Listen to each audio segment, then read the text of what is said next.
Hey guys, welcome back to the Off the Script podcast. We are back after a hiatus and we're back on with Lewis. How's it going, bud? What's going on? I'm back. We're back. Round two. That's it, yeah. A lot has changed. We were just talking about this off air. A lot has changed since last time you come on. Do you want to give us like a general rundown of what's been going on in your world? When did I last speak to you? I think I was off season, getting ready for the season just gone. And then obviously since then, we've had the whole COVID. We've had the whole sort of prep. We've competed. I've had a switching coaches, switching jobs, and yeah, a lot has kind of changed. Yeah, I tell you what, like one thing this sort of period of time over the past year has taught me is to be adaptable.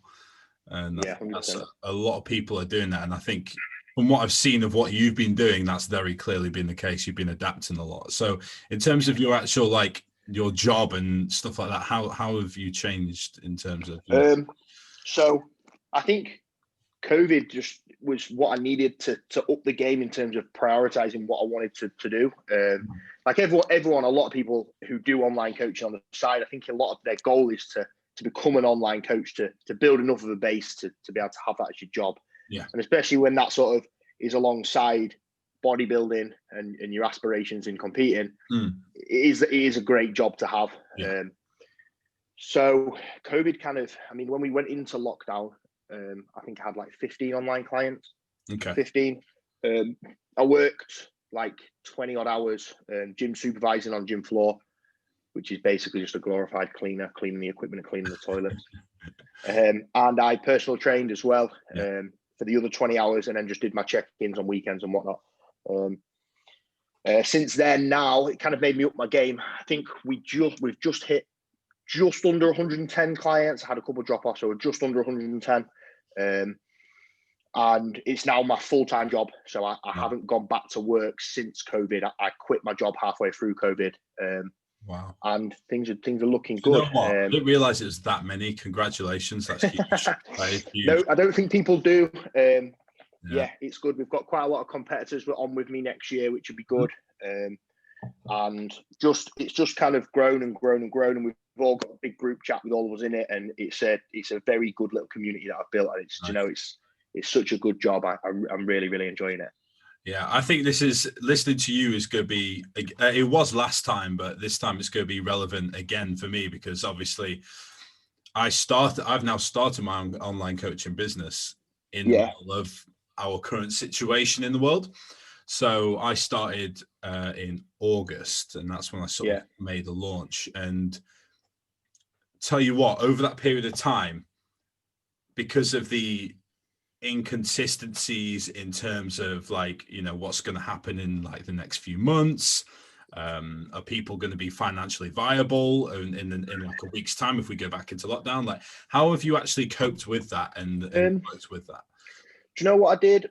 I just had more time to give to all of my clients, and because it is something that I really enjoyed, that was probably, out of obviously all the jobs that I worked, that's one thing that I actually thoroughly enjoyed and didn't mind just spending my extra weekends and time doing.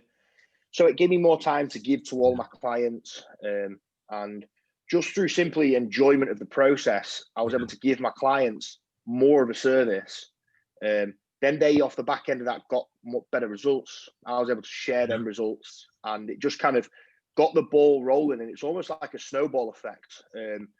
You know, in terms of like, if you look at the amount it's grown over each month, it's just been like massive jumps, and it's almost been like crazy for me to look back and think. But I literally just focused on giving my clients the best that I possibly could, doing it in a way that I like to do it as well. And I kind of just disregarded any ways that any other coaches used or any other methods. Just did it the way I've learned and the way I like, and just focused on me and my clients. And it's just kind of picked up, even though we went through the pandemic and a lot of them were worried.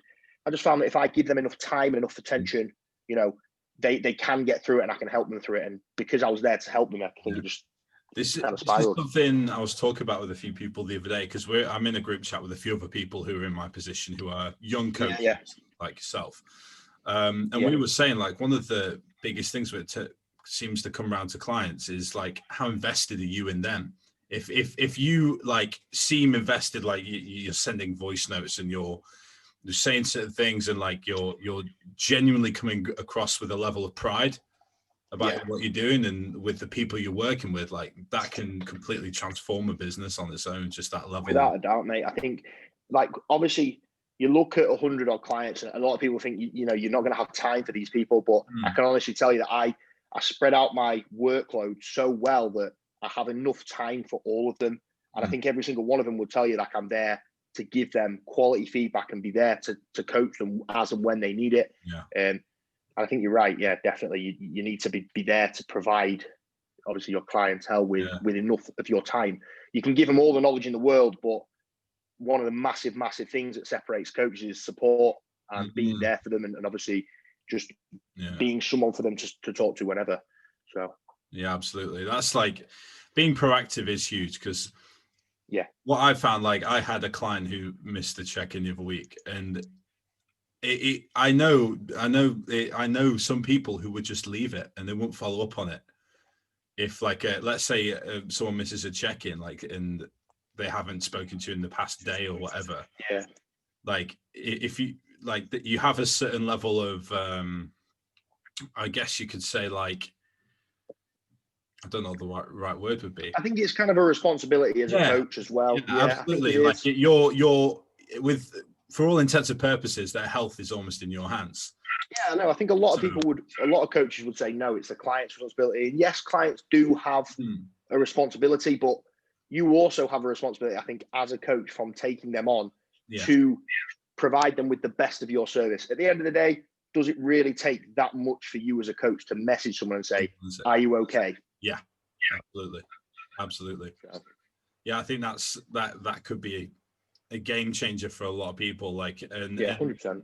I one thing I was speaking to some other people about the other day was the use of, like, actual audible sort of messages. So, like, mate, I literally don't type at all. My clients will tell you I'm a nightmare, because a lot of the time you are an online coach, you're on the road, you're in a position where you are on the move and you're busy. You know, if I'm cooking a meal, it is, one, more effective for me time-wise, and two, I can get a point across way better. Messages can be misinterpreted, I think. I agree. And you often, if you read a message from a coach, you may think it's blunt, or you may think it's not. You may not interpret or understand it as it's intended. And I think a voice note, just from the way that you sound or the way that you pronounce things or speak to somebody, can change how they interpret it and take it in. Like, a good example would be, I think, last year at some point, I remember it kind of vividly, because I was obviously, you know, where sometimes you're in prep and let's say you've got a coach and they say something kind of sticks with you sometimes. So one thing I remember last year was AJ, who was coaching me for that prep. He said, you just sent me like a little message or something in text, something like, and at this point I was about 6 weeks out, so I was like fairly lean. Starting to flag, and he sent me a message, something like, oh yeah, your midsection's looking a bit soft here.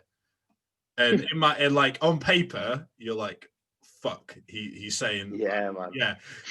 But like, but in actual, like in an actual voice note, he was like, no, it's literally just because, you know, your water distribution, and obviously you're on like your rag's end here in terms of your carbohydrate intake, so you're going to look like that. You're going to flatten out and look a bit more watery.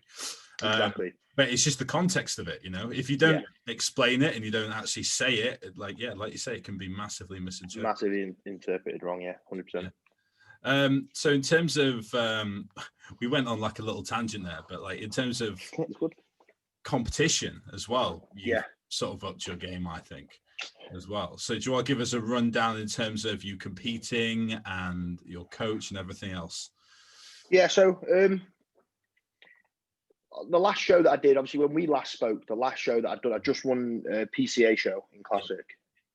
And I kind of felt like, you know, I could do a PCA show again, but I don't want to sound in a big-headed way when I say this, but I think I would probably place. Don't know if I'd win, because the standard is great and there is some fantastic athletes. I understand where you're coming from.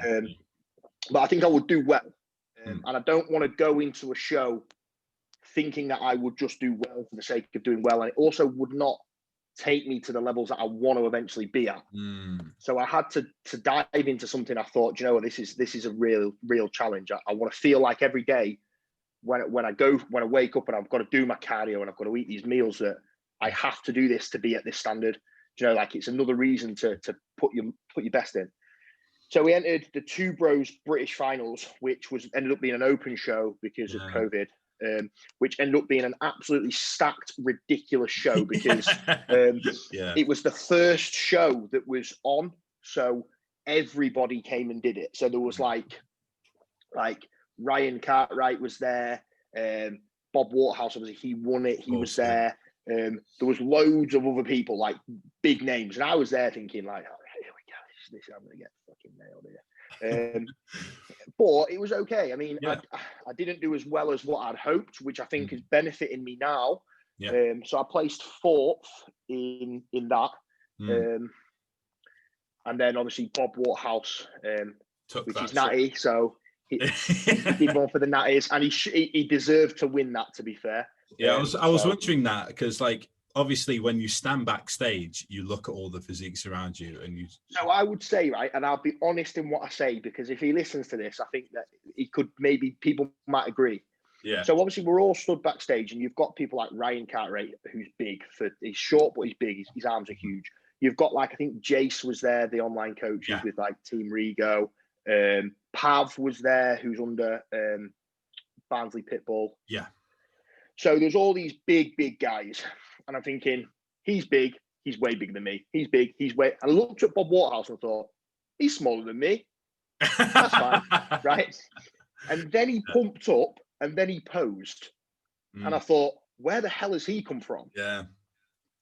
Like, it was phenomenal. Like the way when he pumped up and actually got some blood in there, and then he showed himself in such a good light, the poses that he held and the way he flowed into poses, he deserved to win. So although he didn't look, when you just stood there without a pump backstage and you're waiting to get your tan or your glaze or whatever, he just looked very normal. Because obviously the enhanced guys, in comparison to the natty guys, when you're all stood, the enhanced guys are on, they're big, they're dry, they're hard. You know, they've got a picture of him stood next to, I think it was Jimmy Tonk, wasn't it? Yeah, Jimmy was there. Yeah, and you stand, like, obviously you can imagine Jimmy, who's like well over 6 foot, stood next to him. It's just like you go, we know who's winning here. But like you say, you. Just when he pumped up and he held certain poses, it's just his proportions and the way he actually. It was judged for classic, which was nice because he was very classic and he should have won on that criteria.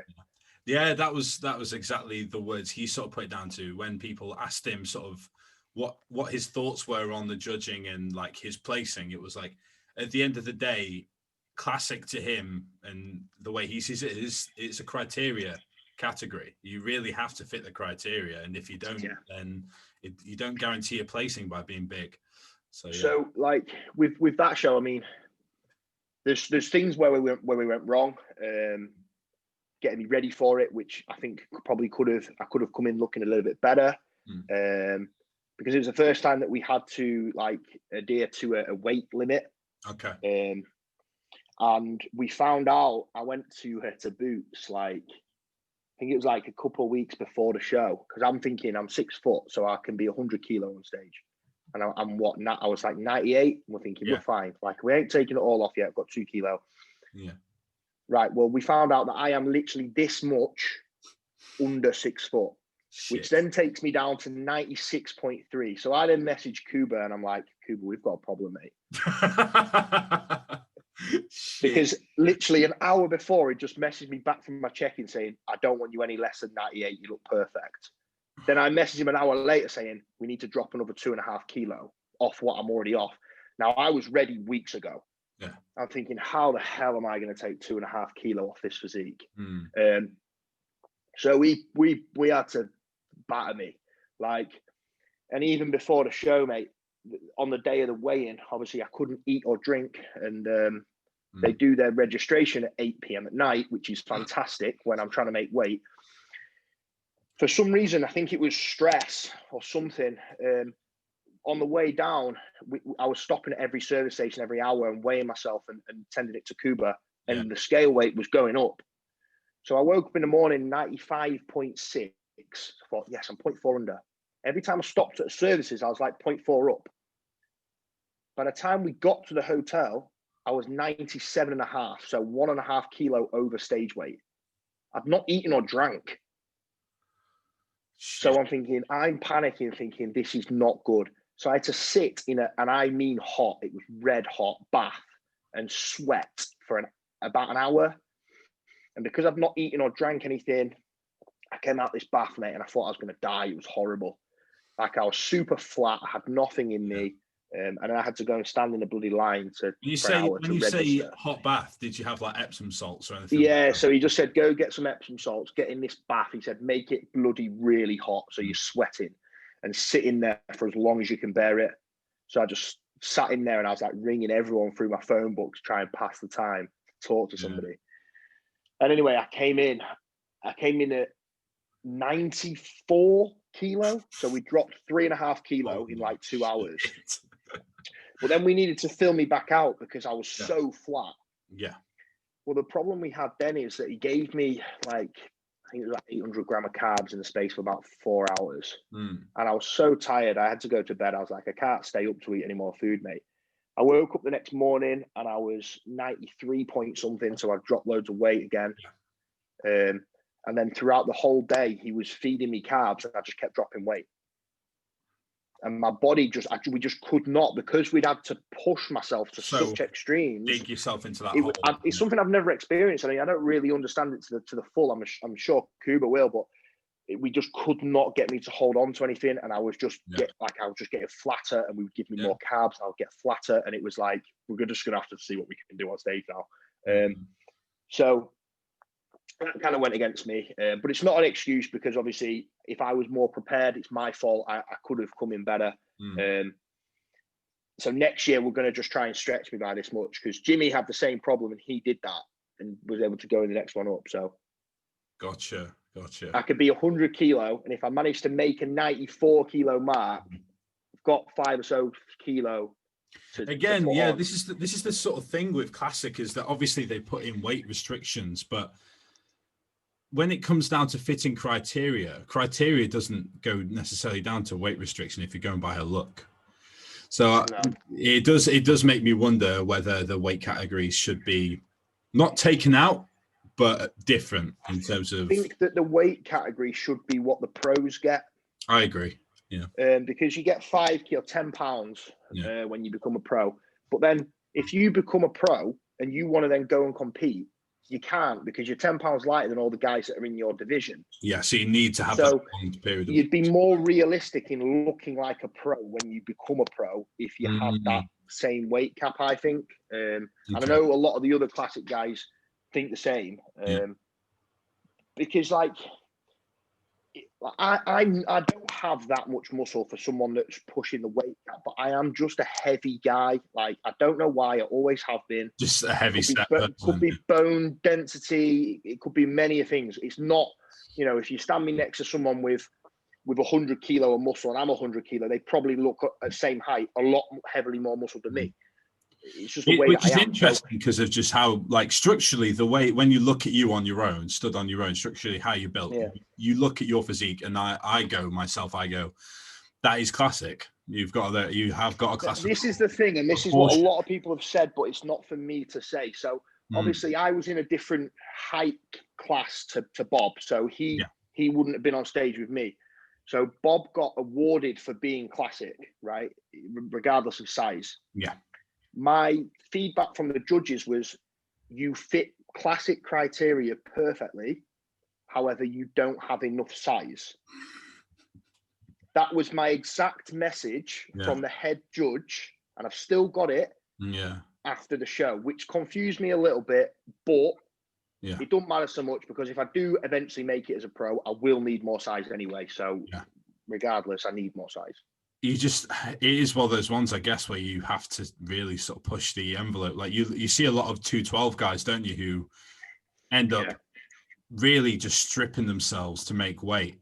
So I think if I can make the 6 foot height class, which I'll try to do. I'll stretch, I'll get on an inversion table, whatever. Yeah. Then I think that I think I can do that. I'm that close that I'll be able to be 100 kilo on stage, which I wouldn't have to really try that hard to make that. Yeah. Which would hopefully enable me to still bring my classic look in terms of proportions, but just have a little bit more muscle on my frame and not have to push myself to nearly die to get there. Yeah.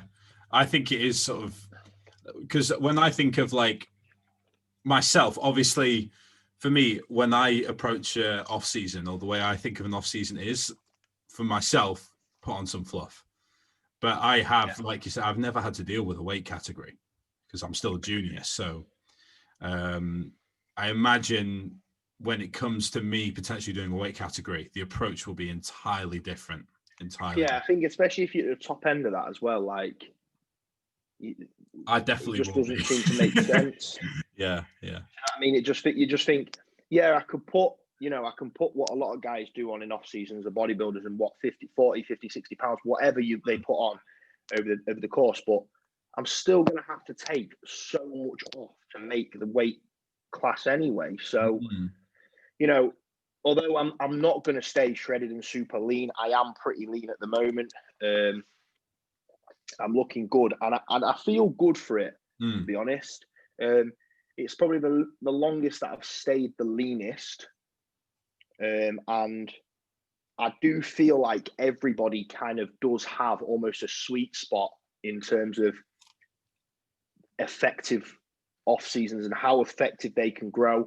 Yeah. And I think we're a lot of the sort time, of almost like a level that your body sort of reaches at some point in the off season. Yeah, and I think a lot of the time what happens is people get so carried away in this off season mentality that I'm not saying you should stay super lean, but I'm saying that a lot of people just push the boundaries of this because they believe they should, because it's off season.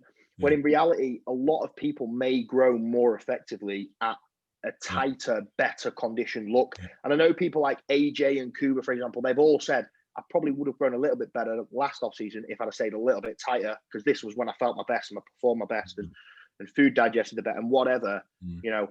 I know when I pushed the boundaries of weight, and I mean, last year I got to just over 110 kilo. I was strong when I lifted weights, but I could barely put my shoes on. The thought of any food made me feel sick and bloated me and made me feel like shit. Like it became counterproductive. So I'd like to stay a little bit tighter and just control things a little bit better, which seems to be what Kuba wants me to do anyway. So do you end up getting to, this is again going a bit off topic, but in previous off seasons, did you end up reaching a certain weight which you would always, like, consistently in the off season, that would be your peak weight? Not really, because I've only really done, this is my third proper off season, really. I mean, I've tried it in the past, but never gone at it. So I can say I've only really done them with 100% effort now 3 times. So obviously the first 2 I did were with Matt, and Matt did make me progress a hell of a lot. So like the first off season we did, I then led on to winning my first show. Then I did my last off season with him, and I got to the heaviest I've ever been. And in comparison to how I looked at the heaviest, was similar to how I looked before, way lighter. So they have I've never stalled. Interesting. Yeah. Reason being is that I tend to find, obviously the composition of me is completely different every off season, as it is with everyone in terms of what you look like at a set weight. But I always find myself reaching 105 kilos. And that's sort of my body's equilibrium point, where it's like, okay, we have to stay at this weight. Like my composition might improve at that over the course of the off season, which it will undoubtedly. However, my body will always get to that weight and it'll go, okay, we're going to sit here for as long as possible. I think obviously as well, it's a different game when you're in the natural versus enhanced. You've got more tools in the bag. Okay, gotcha. Yeah. What sort of changes were made in the approach in terms of anabolics this time around, if you don't mind me asking? Not much, to be honest. Yeah. In terms of what I've used in this prep in comparison to last prep, it was pretty much the same. nothing really changed. In fact, I think I used a little bit less of stuff in the end because I had a longer prep, which allowed me not to have to use as much. But obviously then on the flip side, I was probably on for longer. So gotcha. The only differences probably would be the time in which I was on. Okay, gotcha. And coming around to the $1 million question, which some people will want to know, what made you switch? I mean, I think everyone wants like a crazy, like people love like the drama, drama in bodybuilding. But to be honest, there isn't any. Anybody knows that like I've only got good things to say about Matt's coaching. Otherwise, I wouldn't have been with him for years. Yeah. But with that, like obviously, people know me and Matt were obviously good friends, and I'd been with Matt for years. And the actual methods in which Matt's taught me and the amount I've learned from him, a lot of it I use even now with my clients, and he's taught me a lot. I just wanted to basically learn new stuff. And I know that Kuba has a different way or a different approach, a way of doing things to Matt. So, you know, for example, like when I was with Matt, we were doing single body parts, and Matt would have me having like multiple high days in off season and lower days and blah, blah, blah, blah. And pushing the boundaries. And I gained a lot of muscle and it worked great. Kuba's got me on a completely different split, more rest days, more recovery, different food, you know, it's completely different. And I think that for me, in terms of personal development for a coach, it can definitely benefit me to learn different avenues. Yeah. And then to decide which bits of which that I like. So that when I'm sort of complete and I've finished with coaching, I don't just have a one-track mind. I've been through different experiences, and I can decide which parts of them I like. So I think you end up seeing that with a lot of competitors, and then they switch coaches that have different methods because they want to learn and things like that. So I'd like to give it a real good run with Kuba because we have got a really good relationship, and he kind of understands, you know, and doesn't. He kind of pushes me to achieve the goals that I want to achieve without me feeling like I'm stupid for going for him. Which I think is important. Like, obviously, that's the other thing is that Kuba obviously became pro at a young age. And that's inspiring for me wanting to eventually become a pro. And Matt's quite happy in PCA at the moment and isn't really venturing over to two bros at the moment. So for me to be going for these pro shows, I think it is beneficial in some way for me to have someone that knows the competition and what standard I need to be at. Because the standard is so high that it's nice to have him say, look, realistically, you're not there yet, which is good. So in reality, I wish I could give you like a massive story of like, but it's just dead easy. Like, well, there you go. I mean, I still talk to Matt anyway, so. It's fine that we could still use the clickbait title on this. It's fine. But no, it's an interesting one because for myself personally, I've sort of by accident when I started bodybuilding, obviously I did what most people do, which is a bro split. And when I say bro split, a bro split, not like a pro split, not one of the bro splits that a pro would use and is like, you know, fantastic. See, that's the thing. When I did a bro split with Matt, it actually worked really well. It's a level of application within that programming is completely different. Like instead of just using Arnold Schwarzenegger's like 6-week shred program or something. And his little encyclopedia. But then I eventually obviously transitioned onto PPL. And the high volume, low intensity, low intensity. I think yours is like a similar style or the way you train. Quite possibly, yeah. Do you do like a just basic, a heavy set, a loading set? So I've changed it up a bit slightly from last year. So last year in prep, I did entirely top set back off, and then with a few sort of set amplifiers, if you like muscle rounds or that's similar to what I've got at the moment. Which makes sense, I think. But now I've sort of started to take a few more things from other sort of styles, which is like obviously relevant to what you were saying. And like, so now I've got a metabolic day, I guess you could say. It's entirely pump focus, and it's for extremities. But you know what? In reality, even if like that isn't they're good fun, eh? And they're really good. I think like psychologically, because like people like to focus on recovery in terms of like your body's response. Yeah. But I think also it's a mental response, and I think that's sometimes 100%. something that people miss. And so for me, obviously I do legs, push, pull, rest, legs, I call it an accessory day, but it's a metabolic day. Rest, repeat. If I was just doing legs, push, pull, upper, lower, for example, I don't think it would be the same. I don't think I'd have the same mental response and like sort of mental ability to go forward and enjoy the variety that I have in training. Because like obviously like the goal for us is to get stronger and most of all grow new tissue. So but it doesn't make sense in my mind for me to just focus on one aspect of that to develop that. 100%. So I kind of see where you're coming from in regards to learning those new styles and actually applying them. Like for me at the moment, my split is very much been tailored massively to me, more so than probably any split that I've had. So at the moment I'm doing push, pull, rest, delts and arms, legs, rest, and then 2 different rotations of that to focus on different areas. So it's similar, like some of the main lifts is in like a heavy set and a back off. There is some intensity sets in there, muscle rounds, rest pauses, things like that.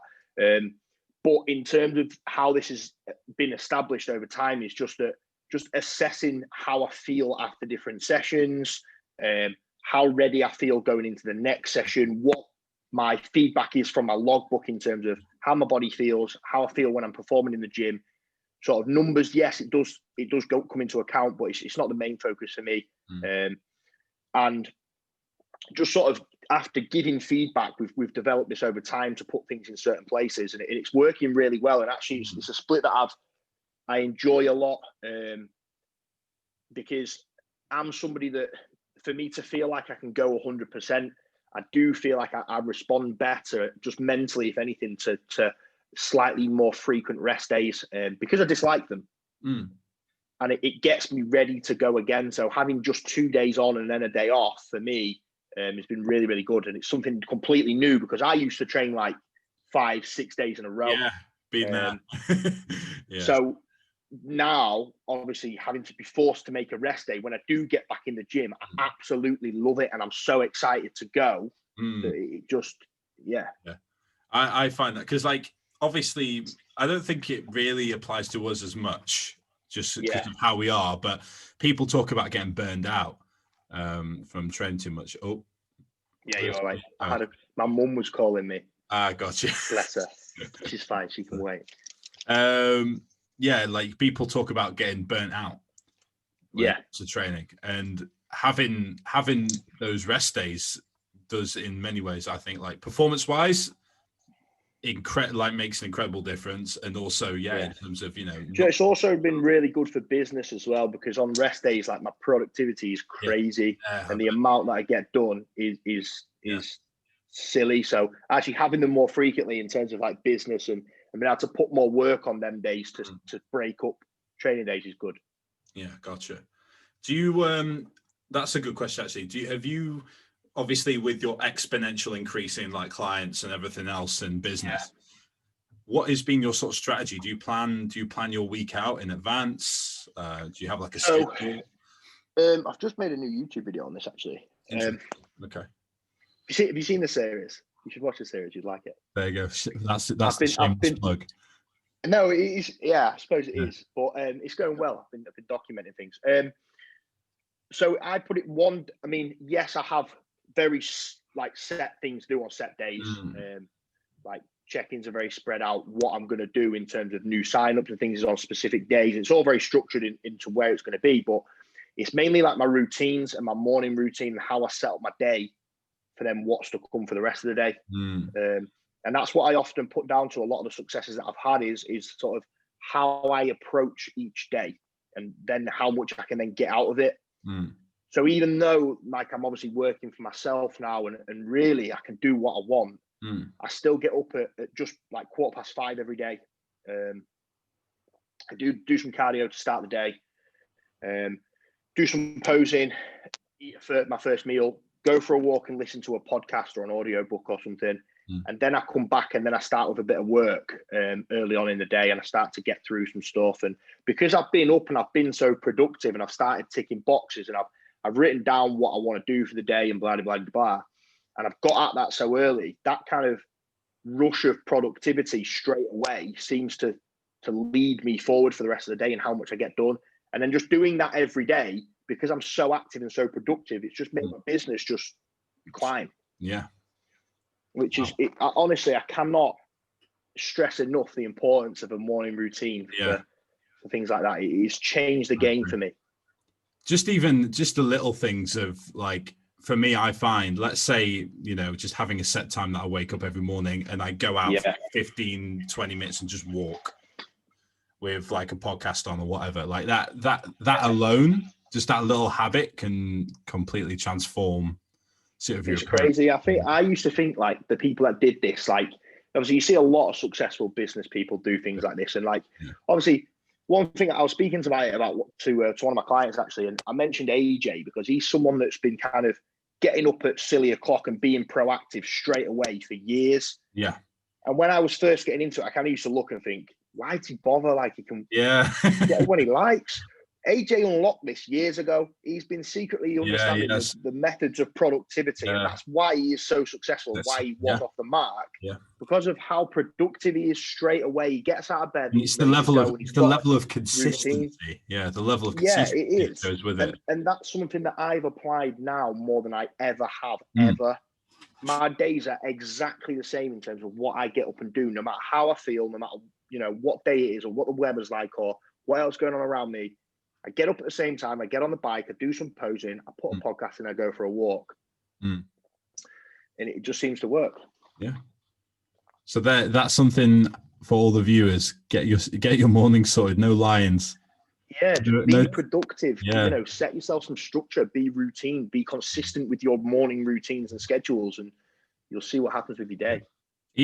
Coming back around to training as well, that massively applies to your performance in the gym. I had a client who had a habit of waking up. Obviously, we're in the lockdown, so it happens sometimes to some people. 3 o'clock in the afternoon. Yeah, where you wake up in the middle of the afternoon because the sun that's only out for a few hours a day, so you don't sort of like keep track of time. And as a result, she couldn't get her food in sometimes because she was just. It's massive. Like for me, I train. So Maddie's my training partner. To be fair, she's like the perfect training partner now because she's learned how I train through training with me so much. So she knows when to jump in, when to give me a boost, when to keep me up. So it works well. So we train about 9 o'clock in the morning after the school run. So I like to have 2 meals in before I train and a load of fluid. Yeah. And I noticed the difference in my performance when I've had a couple of meals and I've got a load of fluid in me. So getting up at 5:30, although it might sound silly, it allows me to do some cardio, which then gets me hungry, gets me ready to eat that first meal. Yeah. I have my first meal. I've already had like a hydration formula and all that in the morning first thing. Then I can get down another 1.5 liters of water as I'm out walking, listening to a podcast. I've then woken up a lot just naturally. I haven't had to use loads of stimulants or caffeine to wake myself up to feel good. And then I can come back, and because I've been for a walk after that first meal, digested nicely, I wait another hour and I'm ready to eat again. Yeah. I can eat another meal that sits nice. And then by the time I've got to the gym and warmed up, I've had 2 big, good meals in me. I'm well hydrated. I've woken up nicely. I don't need a pre-workout or any form of stimulant. Yeah. And my productivity and the way I perform in the gym flies. And then it comes to sort of 11 o'clock. I've come home. I've finished my training. I've done most of my steps. I can crack on with my day in terms of check-ins. It's only not even midday. Yeah. So that's how I established it to sort of benefit me through obviously training as well as business. Yeah, I think that's another big like, obviously I had my example, and also like in terms of like your example and your whole situation at the minute in terms of how you plan your day, your level of productivity, the way you sort of prioritize certain things at certain times to get things done, and get the day running smoothly. That is something that I think more people should apply. Whether or not they can apply it, that is another question. Just got to ask yourself how important it is, I suppose. It comes down to your why. Yeah, I think it does. I think it does as well. I think that's another thing when I mentioned like coming fourth was a good thing. Yeah. I don't think I'd have done this if I'd have won the show. I think this is me chasing as well. You know, I'm waking up every morning, although it's that typical stereotype like of how bad you want it, but I wake up with that in my mind thinking this is another day to get a step closer. And it is true. I do actually think that, which sounds silly, but yeah. You know, it's I think 100%. And like talking with you about the things that you can improve on, which you know you can improve on for next time. And, you know, with judges' feedback and in terms of like how, you know, you and Kuba sort of responded to the situations you had in prep and stuff like that, there's so much more there. And you 100% know that. Like there's a lot more that you can do. And there's a lot more in the tank that can get you there. So it's just pulling that out. One thing I did want to ask, have you got any plans to move to Dubai anytime soon? Because that's something I see. Moving to Dubai. That's just the reason being, obviously there's like me and my friends were talking about this the other day. There's been sort of this weird sort of Dubai gate thing going on with fitness where everyone has gone to Dubai, everyone for some reason. I mean, nah, it's not for me. Yeah. I've been doing similar to like the first lockdown. I've got it set up in the garage. That's where I've been training. It's worked all right. I don't feel the need to jump on the bandwagon there. I'm obviously like I can see from a perspective of, well, in terms of, you know, let's say I'll use AJ as a good example. In terms of him creating content and his style of content, for him, I think it makes sense. It does. I think for a lot of that, it's just not feasible for me. Like obviously, Freya goes to school. We can't really take her out of school to go to Dubai for me to train. I'm not a pro. I'm just so. Yeah, one of my friends did actually ask me right before the start of this lockdown. He's like, I found an apartment in Dubai for 2 people. Mate, it's not that expensive. It's not. Surprisingly it's not that bad. Do you think if it was, this many people would be doing it? That's it. Yeah, that's the thing. What I think one of the places he was looking at was, it was like £100 a week per person. Yeah, exactly. You know, that's nothing. But nah, I'm looking forward to getting back in the gym. Don't get me wrong. Training in the garage has sucked ass. Yeah, I'm beaten up, but it's I don't need to. I couldn't. It's just not feasible for me. Just can't do it. Yeah.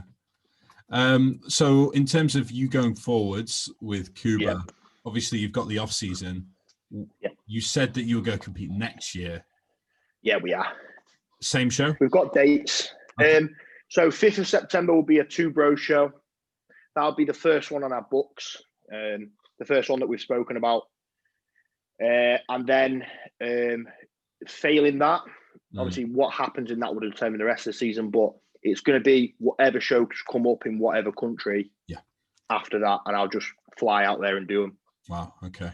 The shows in other countries actually seem to be really good from what I've seen, and it's something that I wouldn't mind giving a go. So I think there's been like a big sort of draw to international shows, especially with COVID. Experience, I think. I think it would be nice to see how I get on. I mean, there's quite a lot of guys that flew over for this show, the 2 bros one that I just did. So I'd like to see what happens. Yeah, I was saying to one of my friends the other day, I'd love at some point in my life, even if I'm not competing, I'd love to go and watch like Alicante or like a big European show in Italy, or So something I'd like to try, and I know that like a lot of Cuba's guys and athletes, they do go out and do these shows, so it'd be nice to jump in with that. A lot of them that I chat to and stuff, and I think that might be in terms of like his ability to coach, Cuba and his craft. He had the whole series where he was in Spain, for example, where he was obviously prepped for that show, and he had a bunch of clients for that show. So I think you're absolutely in good hands in terms of flying out, doing international. Like, yeah, Cuba's actual attention to detail on show day and the way that he looks after you leading up to it is ridiculous. Yeah, like ridiculous. Yeah. Honestly, it's the first show we've done together, so I didn't really have any expectations, but he's definitely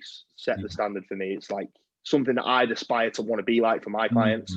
Yeah, that's something that I know. Like I've noticed as well is like sometimes coaches. I'm not going to like point fingers or anything, but sometimes you get coaches who, over the course of a prep, and especially when you get to show day, their level of attention to detail does sort of drop off. Yeah, of course. And they drop the ball a bit. He seemed to improve. Like, for example, like I'd be stressed about how I'm looking, or I'd want him to see me, and he'd just be like, "Come round to my house," or like, or just ring me, like, anytime. Or if he'd messaged me something, I'd not replied within an hour, he'd be ringing me like, "You okay?" Yeah. Why didn't you reply to me? I'm like, chill out, mate. I'm just out. Yeah. Like he genuinely does give a shit, which is nice. So it was good. In terms of clients that you have who are going to compete, do you have anything lined up in terms of show dates and stuff where you're going to be attending and you're going to be? To be honest, mate, I think I'm going to be a lot, as it stands, probably at a lot next year. I'll be at a couple of the natural shows. I've got a couple of natty guys. BMBF, UK, BFBA, potentially BMBF. But it depends what shows they want to do. Got quite a lot in PCA.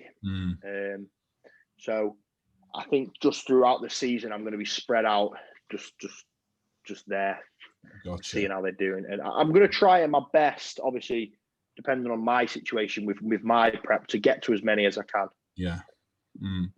Also, another question that I know this is always like someone keeps asking me this because we haven't had a podcast in a while.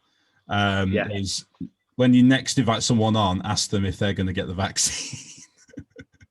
Are you going to have the vaccine or not? To be honest, I hadn't even looked into it much. I'd love to be able to tell you what it's all about, but I try and stay away from the news because it just pisses me off. It's just depressing. I'm so bored of it now, mate. It's been going on since March that, like, the old arguments that go, the only time I paid attention to it was when Jim's shut. And apart from that, I try and stay as far away from it as I can because I don't need that external negativity and stress. I just try and block it out. So my head's that way. I don't know. Maybe. Probably. Yeah. That's something that, like, as a whole topic. I'd need someone with more information on that to explain it, and not just it be horror stories like it is on mainstream news. Yeah. That's something that because the problem that you've got with all these stories now, right, is that they're all just one person saying one thing and one person saying another. Where's the line where you draw truth and false? Like, how do you understand what's real and what is not? Because it's all just this person saying this and this person saying this. It comes down to just who you believe's opinion is the best, which is daft. Whatever. Yeah, it's funny because, like, in my position, obviously I'm still studying at university. I'm in my final year, and looking at, like, obviously this is a whole crisis based on health. So as an academic looking at it, it's really interesting to see, like, and compare currently the reality and, like, the actual hard facts that are there versus the opinions of everyone else, because a lot of the time they're completely different for no reason. Exactly. So that is just like, just don't pay attention to it. There's been that much of a stir about it all now, is that people's opinions are not going to be like made upon a calm head either. Yeah, very true. So, it's whether or not you can be objective and look at it from the outside. How long have you got, mate? Should we carry on a bit longer, or do you want to? Yeah, we've got some time. Okay. All right. I don't want to intrude on your next meal. You're fine. It's not going to be till for like another half an hour or so. So what are your plans for Christmas when lockdown lifts? So first off, we're resting for the next couple of days because I'm beaten up from training in the garage. So we're going to rest. Got a physio session tomorrow initially to get fixed up, and then we're going to hit the gym. It's going to be sort of a real big solid run through until Christmas. I'll still train over Christmas, but in terms of food wise, I like to enjoy myself a little bit with the family. So I do the same thing to my clients. Like, look, take some time off. You know, if you don't, then that's up to you. But I'd recommend it for everybody. Because, you know, I'll probably take like 3 days off, Christmas Eve, Christmas Day, Boxing Day, and just eat what I fancy with the family. Probably not train for them 3 days either. And then just get back to it after that. That's an important thing that a lot of people don't do, surprisingly, which is, you know, take time off. The thing is, I'm in an off season. I'm not in a prep right now. The show is not next week. So, you know, I'm probably going to see a lot of benefits just from taking a bit of downtime in terms of like mental stability and staying focused. You know, it'd be nice to just switch off for a little bit. We'll probably get recharge the batteries a bit. Diet fatigue as well, I imagine, over Christmas. Yeah, and also, I don't know if anybody knows or anyone's similar, but or you're the same. But when you don't follow a strict meal plan, you usually end up under eating anyway. Yeah. You know, I'm not someone that's naturally a big eater. I haven't got the ability to eat a lot at once. You go from 5-6 meals to 3. Yeah, and in reality, can you match what you would match in terms of calories? You know, in them meals, you could, but you'd have to be pushing. And for me, I don't eat till I'm uncomfortable. I eat till I'm satisfied. You know, I don't have a massive stomach. So, you know, me and Maddie, we go out for an off-plan meal and we share a main. That's how bad I am. So okay. I can't eat loads. Yeah, that's fair enough. I think that also that's an interesting point. Actually, I think that reflects as well in sort of the way people actually are physically in the off season as well. It's like your ability to actually just like put the fork down at some point. But yeah, I think I eat my meals, but like when it comes to like an off-plan meal and things, like I'm not like the best.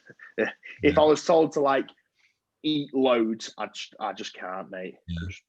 It's funny. Like people want me to do a 10,000 calorie or some form of calorie challenge for the YouTube. It was like my most recommended video. Always, So I said I'd do it, you know, boost the channel a little bit, whatever. So I thought, you know what, we'll do it. So I've got my cameraman, he's up for it, he wants to film it.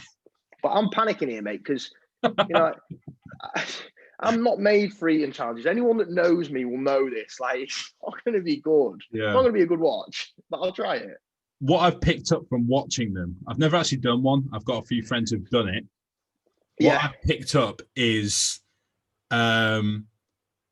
definitely train.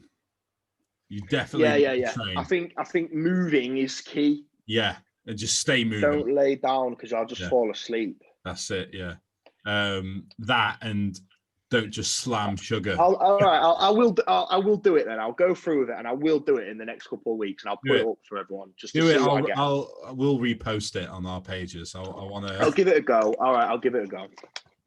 I will try. Yeah, I remember like one of my mates did like. I think he did. There's one stupid challenge which is like nothing but Krispy Kremes for 24 hours. No, screw that. He's done that, and watching that video made me sick. I'd be sick. I think I'll do 10,000. Yeah. Because I can't just, any more than that. It's not going to happen right away. I'll try 10,000, and I will just. See what I can do. Question is, are you gonna the day before and the day after? Are you going to drop calories so it balances out? And just yeah, there you go then. No, because the chances are that I'm not going to do this challenge anyway, so I'm not going to waste another 2 days or whatever. That's true. That's true. I might end up under eating the day after anyway because I'm too full. So just whatever. To hell, yeah. Whatever. Not going to be that bad. Yeah, I'm sure it'll be fine. I've never actually done an eating challenge, and I don't want to do it. I'm a foodie. I am unapologetically a foodie. Well, don't get me wrong, like I enjoy food, but it's just food in massive quantities. Like I'm somebody that like if I have like an off-plan meal, like I prefer just to pick it little bits. Like I don't want to. Well, like right before lockdown, me and a few of my mates went for food, and most of us are bodybuilders, and 4 out of the 5 people at the table ordered steak. So a steak and like fries, and that was the meal. So like, it's not that bad there. Yeah, that's it. It's just like there's levels to it. I'm not going to order a 16-inch Domino's pizza with all the sides and cookies. Anyway. Oh, it kills me. I can't. Yeah. Me and Maddie have to share. Yeah. What is your go-to Domino's pizza? To be fair, mate, controversial. Okay. We're Papa John's.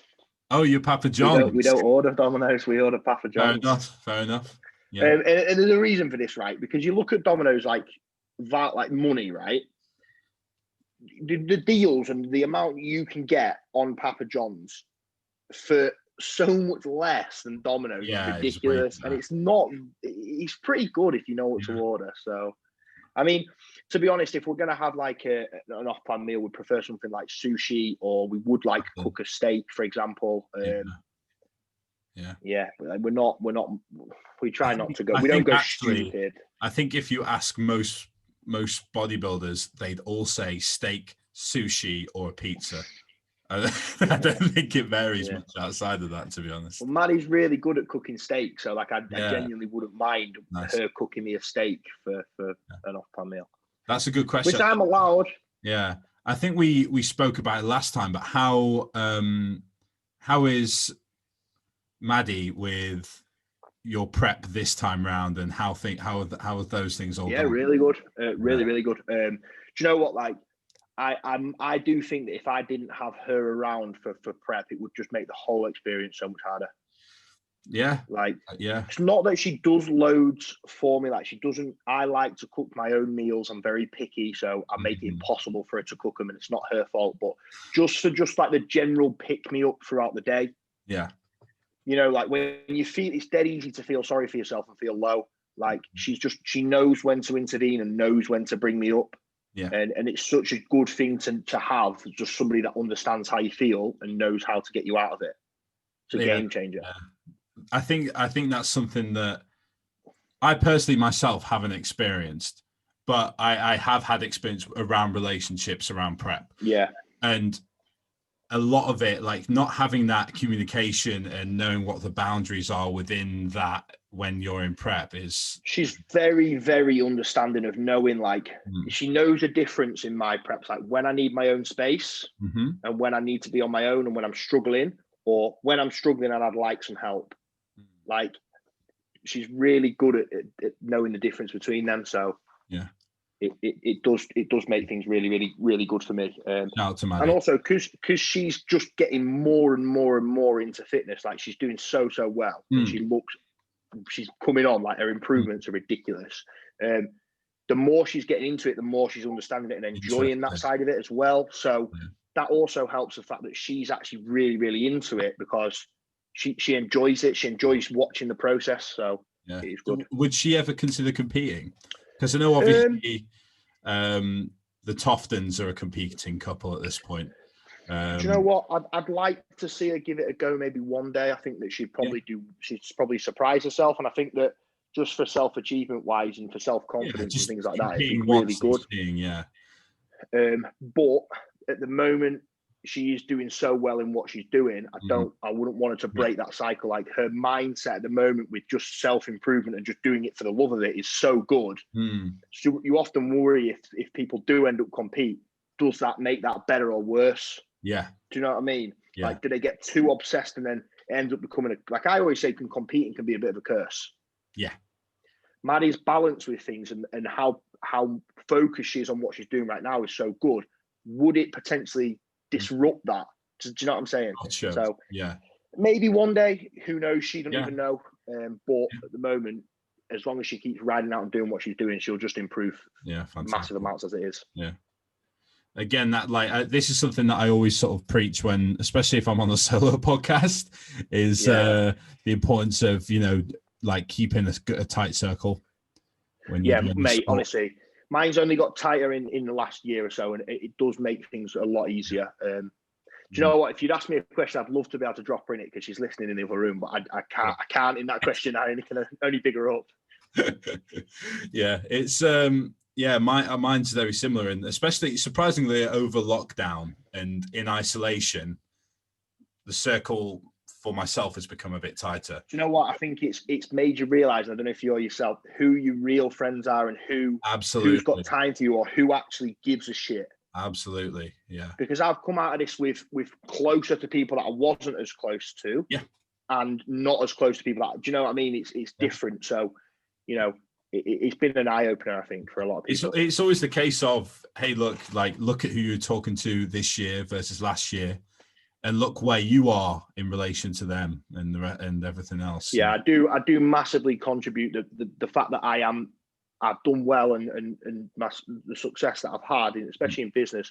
I can't put that down to just me. It's the people around me installing belief into me and helping me do it. Yeah. I've got some good friends and obviously Maddie that does push me. So it isn't me that's done it. It's the people I've got around me.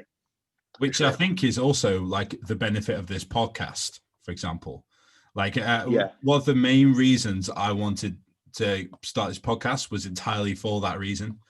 It's to speak to people who are, at the top of their game. Yeah, like-minded, have a certain ethos about them, which I can be invested in and all the viewers can be invested in as well. And maintaining that. Yeah. Yeah, 100%. Definitely. Yeah. So I think, should we call it quits there? Yeah, we can do.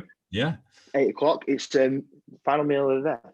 Excellent. So, good timing then. All right. Man. Plug yourself, bud. All your coaching and everything. YouTube. Do you know what? Like, the thing is, I don't really feel like as if I need to so much. Okay. Do you put links and things in descriptions? We can do. If you want us to, we will do. You'll be able to find me on Instagram. This will be tagged on their feed anyway.